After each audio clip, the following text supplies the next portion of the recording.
Hey Roly, how are you? Good. How are you doing? Yeah, not bad at all. So I completely forgot that it That being you're interviewing me. no no I remembered that, but I forgot that it's Thursday and it's eight p.m. here, and every Thursday at 8 p.m. at the moment, um, people are going out onto their doorsteps Oh, and cheering and banging pots and pans to recognise and celebrate the NHS. So my oh. wife's currently doing that, and I can hear all the neighbours doing it. So I've shut the window, and I'm hoping that the sound isn't going to come through. You realize I'm way more important than honoring the frontline workers. Well, that's absolutely true, and that's why I've shut out myself from the outside world, and I'm dedicating all of my energy to you. Let's maybe start at the beginning then. So, how did you end up playing this crazy little instrument? Older brother, about 5 or 6 years older than me, he played a little bit of harmonica, but what he had was great taste in music. I was, 16 probably at this point. My older brother, just to give you context, would be the type of older brother that would, on your birthday, would come to me 2 weeks before my birthday and hand me an album and say, "Happy birthday." And it'd be an album I've never heard of, right? Nobody ever, and he did this several times. And then I said, "Well, that's great, thanks." And I put it down. And he goes, "No, no, you have to play it now." Like, in other words, he had just gone to the store, bought himself an album, and was giving it to me for my birthday. But he insisted I play it at that moment. So he introduced me to a lot of different bands. But one harp player was Butterfield that did it for me. Um, and he played a little bit, as I mentioned. Long before I just, or not long before, a few months, maybe a year of sort of listening to Butterfield and finally sort of getting it. It took a while. I bought myself a harmonica at 17, on my 17th birthday as a little present for myself because my brother wouldn't get me one. And played, this is the international symbol for harmonica, by the way. Yeah, of With, course. with Yeah. holding up an empty hand. I don't know why I'm doing that. I thought you were And eating an invisible sandwich. I'm going to start talking through my hands now. I've been home too long. That's the problem. Anyway, so I'm trying to play, and what he did was he explained about cross harp. There was no second position back then; it was cross harp, and and bending, and the 3 minute lesson kind of thing. And then I started to do it, and he grabs it out of my hand. And he goes, "Give me that thing. You'll never be able to play." That was the lesson, right? And then, of course, he went away. I started practicing like a madman. And about 6 months later, he came back to visit, and he goes, "Play something for me." So I start playing, and I could play a little bit. And he looks at me and he goes, "Geez," he says, "I think you're better than me now." And I just went like, "Get out of here." So that was my introduction, via mainly Butterfield. Butterfield was the one that sort of got me. When I heard it, I got sort of inside the music. When you finally get what somebody's doing on whatever instrument, and that was the start of it. And I practiced like a madman. Like I said, it was about a year and a half after that, 18 months, yeah, a year and a half, that I was playing full time professionally. I ran into some people that hired me in their band, and that was the start of this. A long career of not making any money. I know that feeling. Yeah. Butterfield comes up a lot. I think Rob Paparazzi said maybe the first record he heard of amplified blues harp was the first Butterfield album, and just said it sounded like a saxophone or something. It was like, what the hell's that? I think Yeah. he's got a lot to answer for. Yeah. Yeah.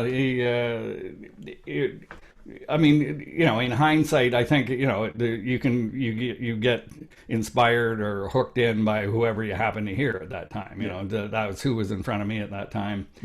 But I listened to Little Walter. I also, so in this eclectic sort of music that my brother introduced me to, the Will the Circle Be Unbroken, the Nitty Gritty Dirt Band, a couple of their albums. Jimmy Fadden playing, and he's not even a harp player, but I mean playing a little harp with some of the bluegrass stuff. But I like the bluegrass stuff as well as the blues. But I came from, just a teenager, so I'm listening to the Beatles, I'm listening to Aerosmith and Pink Floyd and all that stuff, Zeppelin, and kind of I liked the blues stuff, but I kind of thought, why couldn't you play harmonica in this other stuff as well? So that was always in the mix of trying to fit harp into other styles of music, I guess.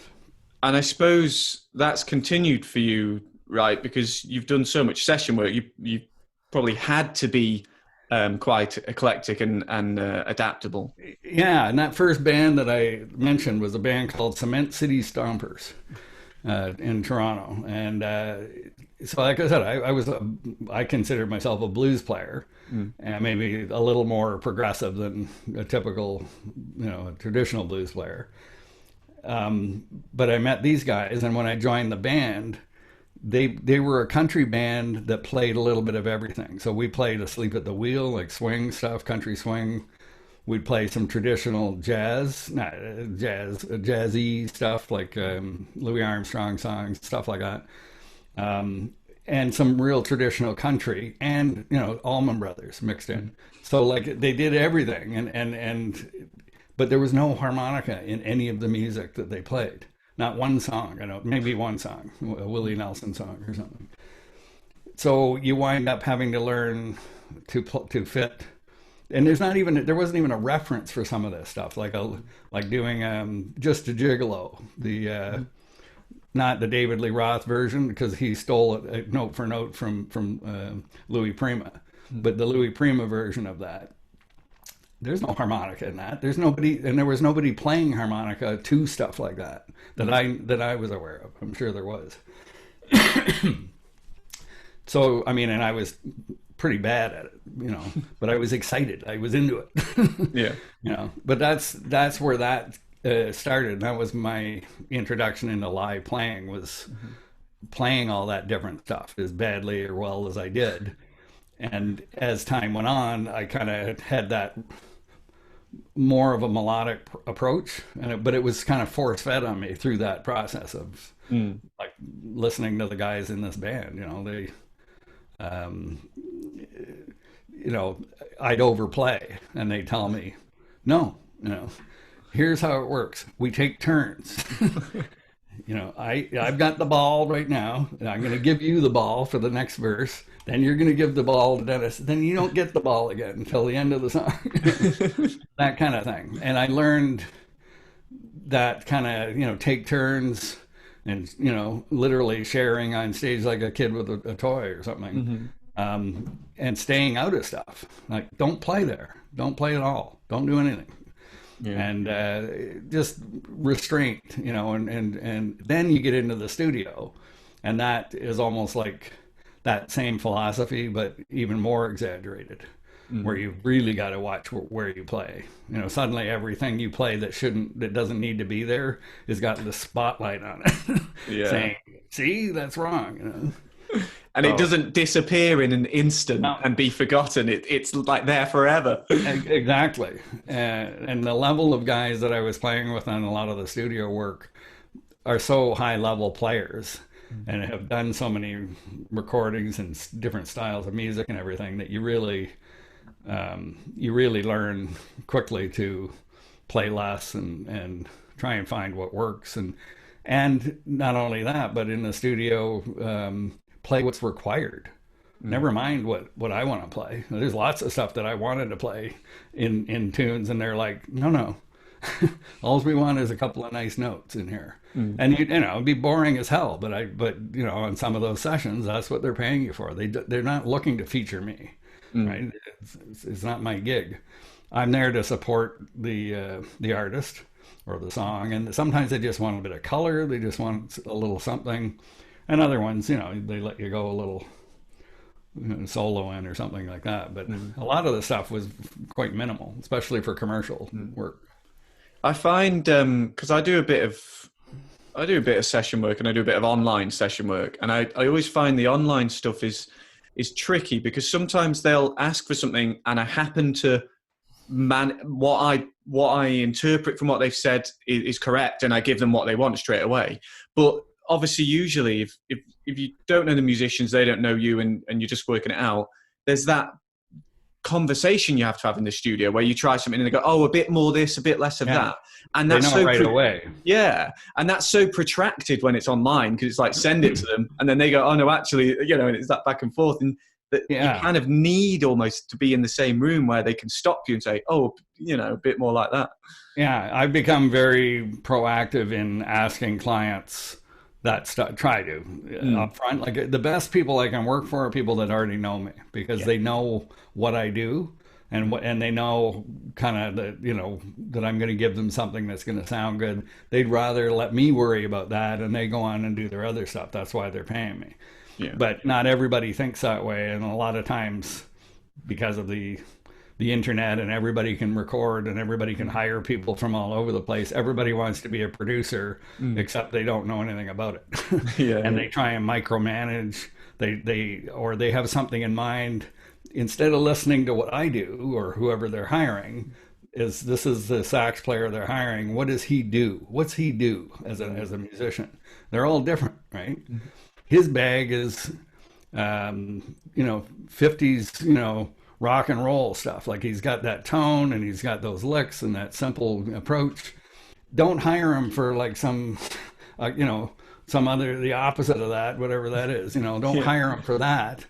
Hire another guy for that. And so that's what a good producer does. He knows who to pick for the role, the acting role.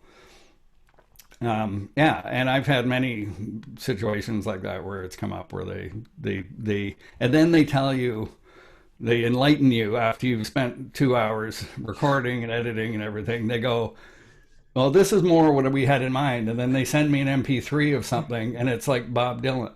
And I went, oh, okay. If you just had said that, up front, or that would save us both a lot of aggravation. Yeah, I've had that, and when it's happened, I've thought, well, to be honest, you could have played that yourself. You didn't need to get me in to do it. Yeah, I know. It's interesting. Yeah, but it's fun as well, and sometimes it's great when you get someone who you love their music, and you really you can hear a space that you've got this idea of, well, actually, I can really add something, and it's actually music I really want to be part of, and you kind of like, this is a privilege. I agree. I've had many great production, like beautifully produced, and great artists, and it's a treat to work. And then if you have that communication between you, they respect what you do, and not that I just do what I do, but I mean, you would hope that they would sort of respect that process somewhat. I've had some unusual ones. It was a few years ago now, but I got a call in the middle of the day. I almost didn't pick it up because I was busy doing other stuff, and I'm talking, and the guy says, it's so and so, I'm calling from India, and I need a recording, but I need it done right away. And I'm like, oh, I'm so swamped, man. And I'm thinking, India, you're calling me from India. And I'm thinking, don't we call you guys to do work, IT work and stuff? And anyway, he's explaining, he says it's for a movie. And I'm like, geez, I don't know if I can do this. And anyway, he says, Google the name. And for the life of me now, I'm not going to be able to remember the name of the producer, but it didn't register. I agreed to do it, as it turns out, and sort of I hung up the phone, and then I started looking it up, and it was this huge actor producer in India, Bollywood star, like a huge movie, and it was one of their first ones. It was a movie called Delhi Belly, and it's actually a really good movie, but it was dubbed in English as well, and released over here, and it was in Toronto at the film festival, and it was a very cutting edge movie for that time for India. And anyway, I got the big climactic scene on harmonica on that, but they must have been really pressed for time, because the movie came out right after I did the recording, and I think they were stuck with they weren't happy with what was happening in this scene, right? This big shoot up scene. and they when I've never seen this happen before, and this is from somebody I've never met. I got a personal email from the producer or the director, I guess, not the music director, but the director of the movie, thanking me personally for the contribution. He says it's exactly what we were looking for. It, basically implying like it saved our ass as far as that little thing in the movie, which was holding up the release of the movie. Anyway, it was cool. So check it out, Deli Belly. I will do. Yeah, that's just one big thing at the end of the movie. I'll just skip to the end. Just watch the final scene. I actually got a credit. If you watch the credits, there's about 8 million credits, and somewhere in there it says Roly Platt, which you don't usually see that in movie credits. Musicians.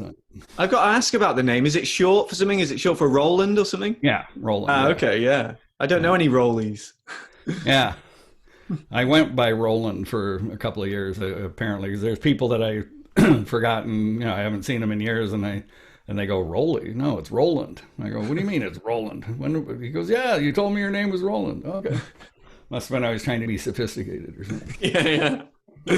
Yeah. So one of the things that people might associate your name with it is the wah, the Harp Wah that you've created. Ah, yes. And is that connected to kind of a need that, or something you wanted to do in the studio, or how did that all come about? Yeah, exactly. It certainly wasn't.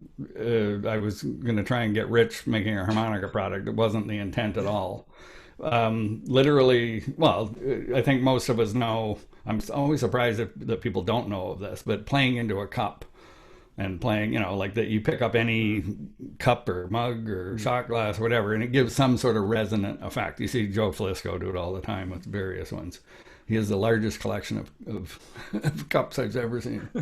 And so there's something that I would experiment with when I was first starting out, the early years, where I try all kinds of stuff.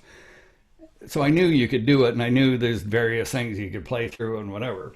But I always liked the sound of the cup, I found it interesting that nobody used it sort of as a legitimate thing. It was always like a shtick. Like they do one song and they'd pick up the cup and they'd do a little thing with the cup and then put the cup down, and the cup's gone to bed already, for the rest of the night. Where'd the cup go? I don't know. So I thought it, like a trumpet player has a mute, or a trombone player picks up a mute and does that type of thing. And I wanted something like that for the harp, that you could it was easy. And I found the cup pretty awkward. Like, I don't have one here, but with it facing like this, trying to, you're playing into the same chamber that the sound's coming out of. Yeah. Yeah, and I'm in the studio. If I finish my water, there you go. You kind of you end up hitting the the harp, and also you kind of So let me see you do kind it. Of a bit, Can you do it a bit? A little bit, but I mean I don't really do it, and even that size is quite. I've got water falling out. It's quite big, So kind of trying to cover it. So that's a different technique. You can get I would use. But yeah, that's a little different technique than I would use. I was always trying to sort of keep both hands on the. I figured that was a problem. Yeah. Whatever it was, I found it somewhat awkward to control, but also awkward that my hands are in a funny spot, and then trying to aim it at the mic. So I'm in the studio doing this recording a few years ago, that I thought this would be a perfect song for that, and I'm bumping into the mic. And it's awkward, and it's limiting. The worst thing was it was limiting how I played. Like I felt like I had to play very stiff. And then I went home frustrated, and I knew I had something around the house. I don't know what it was, but something that I hacked away at it and made this thing that acted like a cup. I mean, a similar idea to this, but not nearly as nice looking. And I used that on the record, and it worked great. And I started using this on stage, this homemade one, basically. Yeah. using it on stage, and guys would come up to me, "What is that?" And I show them, and it looked cool too. It was, shiny, Hmm. and they go. Every one of them would say, "God, you should make those and sell them." And I'm like, "Yeah, yeah." Yeah. And it stuck with me eventually. Where, long story short, is it was a kind of a big decision because it's a big financial commitment Yeah. to manufacture anything, as Yeah. I found out very quickly. The process of this thing here, without the handle, right? Yeah. It's two pieces, 12 molds. 12 Wow. molds to make this thing in the process. I mean, molds, not like, like everything isn't just a mold for shape. Mm. It's for stamping. It's all these different things, but all Mm. these 12 different things they have to make in order to produce that. Mm. There was threading on it as well. Anyway, so that's how that came about. Is I thought, it's working for me, Mhm. and it was a nice thing that I could pick up, like I said, for 2 or 3 songs a Mm. night. More acoustic-y kind of stuff. Mm. People liked it. The audiences reacted well to it, and that's where it. Then I added the handle to it later. Did you have the one with the handle? No, I've not got the one with the. I think I got a very early one. Might be You worth do. something one day. Yeah.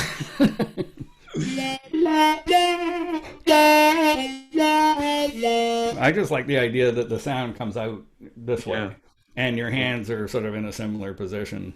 Yeah. Um, I like that it's kind of the opposite way from a cup in that, I mean, when I was holding that glass then, I'm trying to like cram my hand around this big sort of right. circle, whereas with your Harp Wah, you can just slot it in there really easily. Yeah, and like I said, especially with the handle, because that totally frees you up. Like Yeah. I don't even have my fingers on it, right?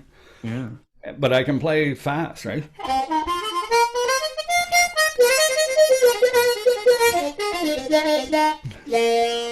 That's the beauty of it for me. It was just an extension of what I'm already doing. So Yeah. anyway, the Yeah. story of the No, harp. I was really impressed because when I got hold of one, I used to do a bit with a pint glass, take someone's pint glass when they finish their drink for them and all that. And I kind of thought, well, I don't know if I'll have a use. Honestly, I thought I don't know if I'll have a use for this. And I took it fiddled around with it a bit at home, and I took it to a gig, and I found exactly what you were saying, the sort of positioning of holding it, and yeah, the sound coming out the other end, it was really practical. And I take it to every gig now, and I don't use it with every song, but I No, will use it at every gig, and so neither do I. Like you'll see me on the videos always playing it, and people must go, God, enough with the harp wah already. they probably think you take it to bed with you. Yeah, I think I was for a while. But I only use it occasionally. Like it's like I would compare it to like an envelope filter or an octave, pedal. Mm. How often do you use that? You don't use it all the time. It'd be ridiculous, right? And this is exactly the same way. Yeah. It's an affected sound, so why would you want that all the time? Mm. But on certain tunes, it actually, to me, sounds better than without it. Yeah. You just got to pick your songs. I think I've found, I mean, I don't know if you found this, but people always loved the picking up a glass thing as a good thing at a gig. But I found that with the wah, people maybe even like it more. There's something, because they're kind of like, what is that? And then they come up and ask at the break, and, oh, what have you got there? Because they've never seen one. I mean, the nicest compliment I get with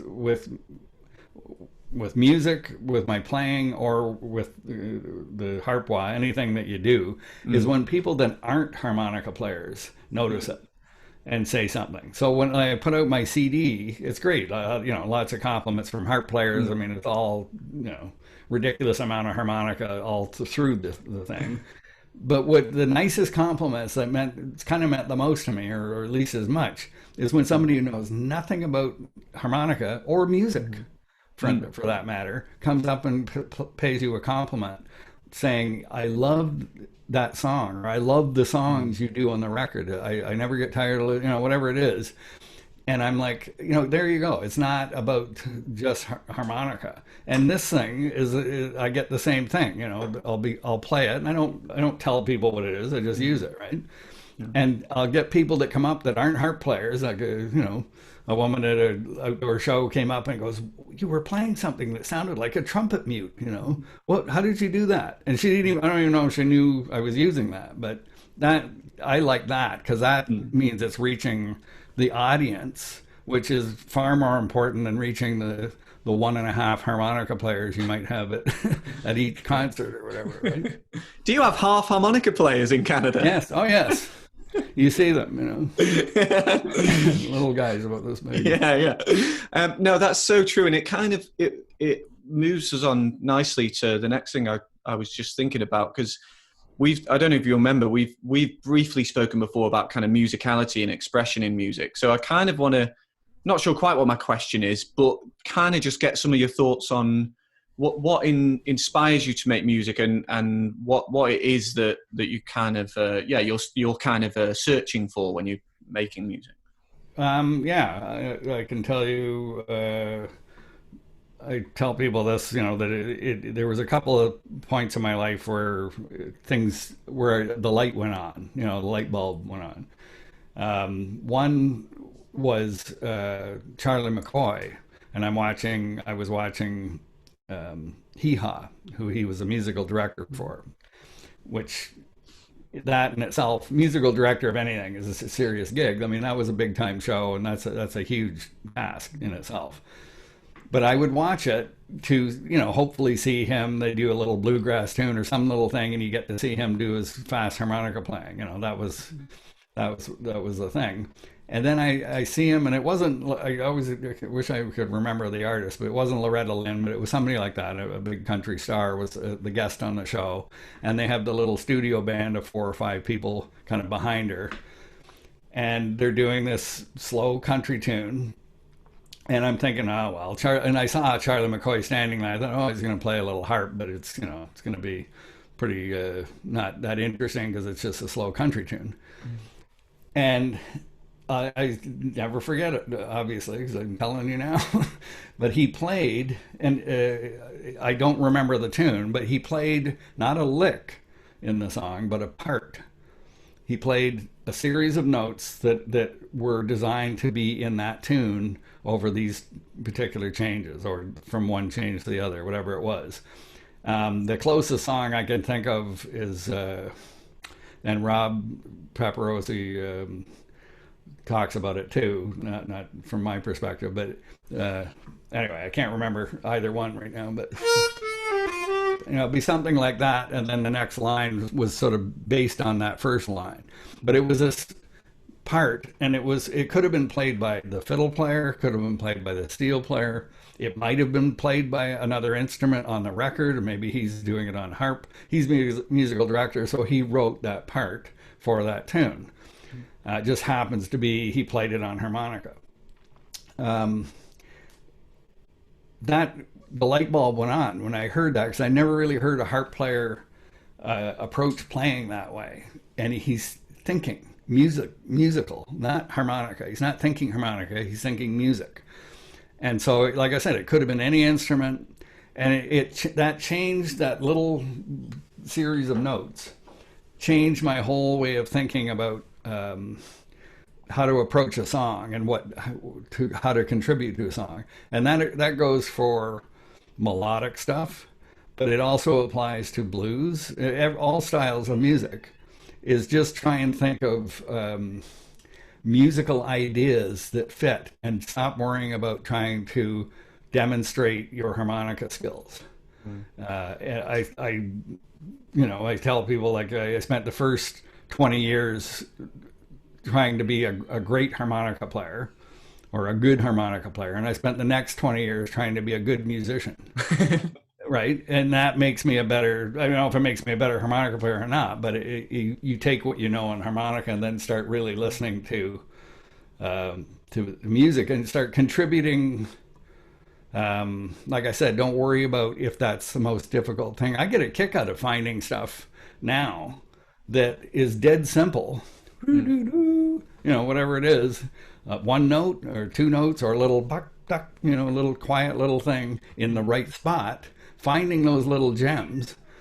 I get a kick out of that as much as I do playing something really complicated that people go, whoa, how'd you do that? And I do that stuff too, or I try to, for sure. But that's probably my, the change in direction. Like I said, I try and approach things that way now. And the other big focus will be on phrasing. Take what you already know how to do, all the notes you know how to do, and then figure out how to phrase.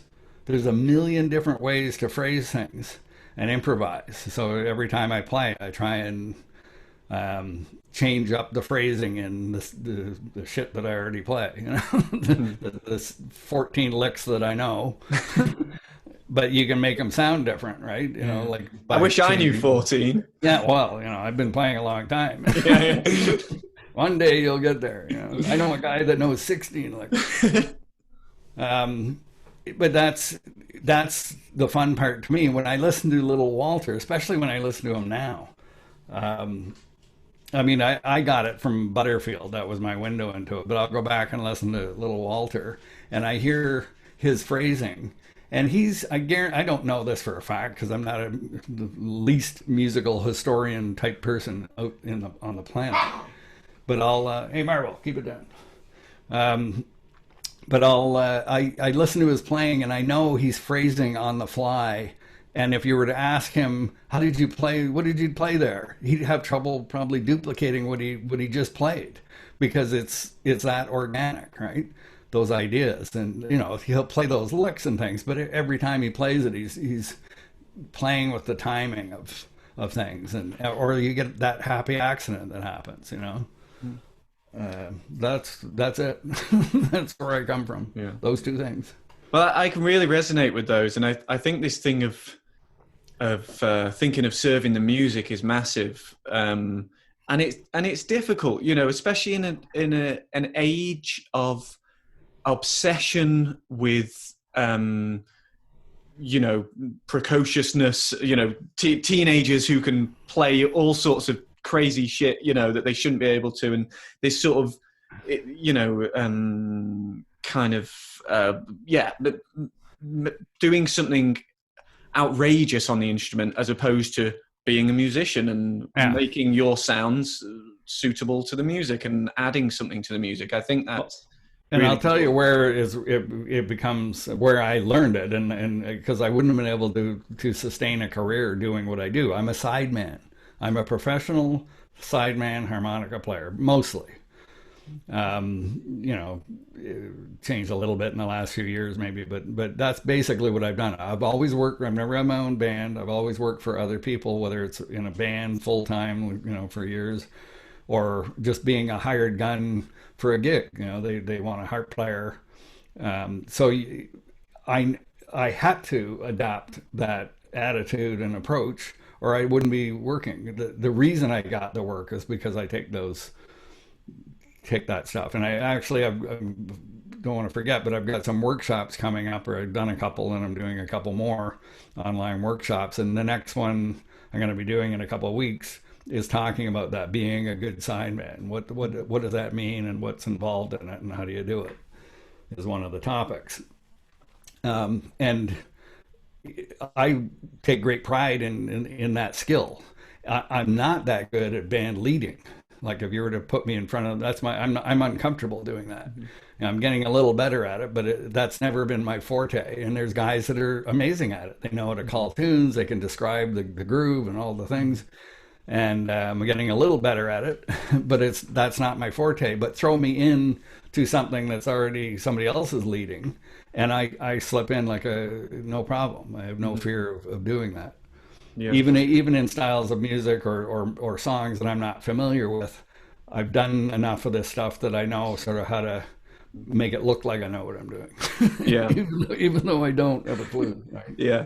I think and there's a real skill in that, and I interviewed Mickey Raphael recently, and I was kind of saying to him, in a way, he's got the dream job. You know, he's been whatever it is, 48 years with Willie Nelson, and he doesn't have to sing, and he doesn't have to do all that band leading stuff. Yeah. And We're all jealous. yeah, you know, because a lot of us sing or with a band leader because, well, we have to get the job, get the gig, kind of thing.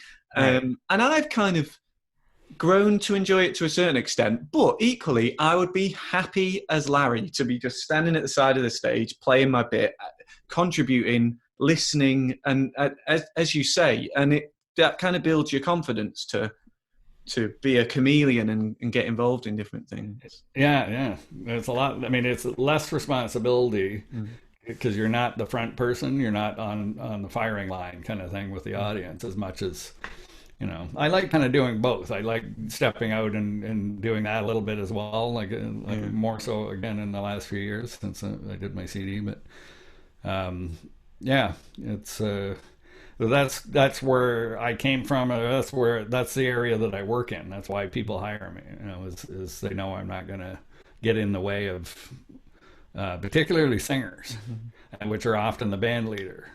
So the last thing you want to do is mess with them. You know, the song is king, and the singer is the singer of the song. So you've got to, everything else has to support that. And in the studio, it's like that times 10, right? That's what it's about. Yeah. I actually found the time when I felt kind of most versatile and but kind of like you're describing was when I was in your backyard, actually. Not literally in your backyard. You don't. I'm not stalking you, but yeah, there I am. When I was in Toronto, I just played with everyone. You know, I was probably that dickhead who, you know, just got up with everyone. But it did. I was playing all kinds of genres I didn't have a clue about, and it forces you to try things and really listen and go, well, what can I play that's suitable? Yeah, and then Toronto was great for that. It was especially when I probably came in at the start, the beginning of the end kind of thing of the, you know, it's not the same as it was. There's still a ton of great musicians there, like ridiculous amount, but there's not the same number of places to play. Like when I was learning how to play, there were, you know, 8 different good blues clubs, really good ones, and they were free, like no cover charge. But it was back then, it was all 6-nighters, right? So you'd see, you name somebody that was a big artist in Toronto or in the club scene back then, they'd start on a Monday night and play till Saturday night. So any day of the week, and I'd cut school in high school, go out and stay out till 3 a.m. or whatever, checking out these different bands.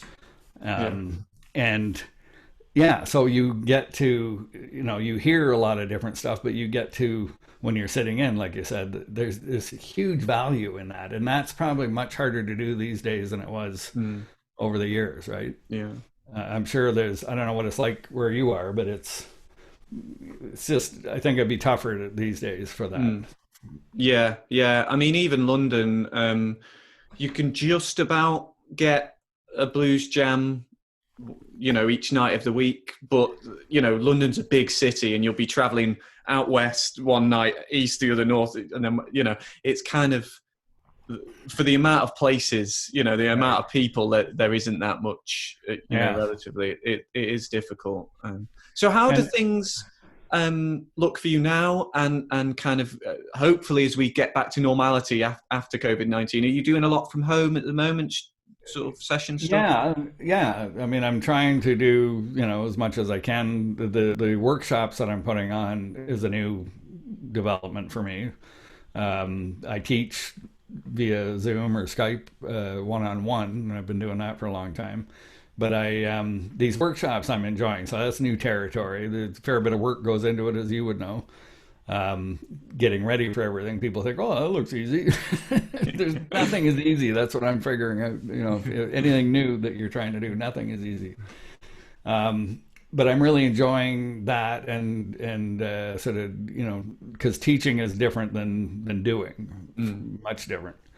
So I'm looking at that process. Studio work is still as it was. That's not really been affected, although, you know, the economy and all that. That's the part that nobody seems to know anything about, and we're kind of waiting to see how the economy is going to affect these other things besides the physical distancing aspect of it, and that's worrisome for sure. It's you know, I'm trying to keep my head on straight here, staying at home and trying to make use of my time and figure, you know, I'm going to come out of this better off, personally better off than before. Like, you know, achieve some things, learn something new, take a new direction, whatever it is. I've been through lots of stuff like this in my life, you know, not this in particular, but other things that you gotta put your head down and just go for 6 months of just, you know, I'm not going to see any results.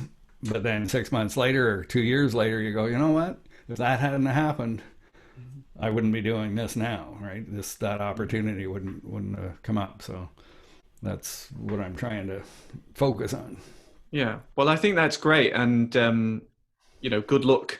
And I'm sure with that attitude, you know, good things will come out of it. You know, we've all got things we're struggling with at the minute, and I think we may as well try and make the best of it. So, yeah. And I'll share the links to your workshops and Sure. And your website and all that on the video. Great.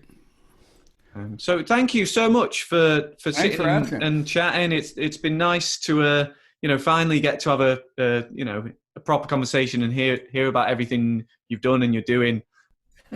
Take care. Hope you come out of this okay as well. Yeah, you too. Doing what I'm Stay doing. safe. Okay. All right. Take care. Bye.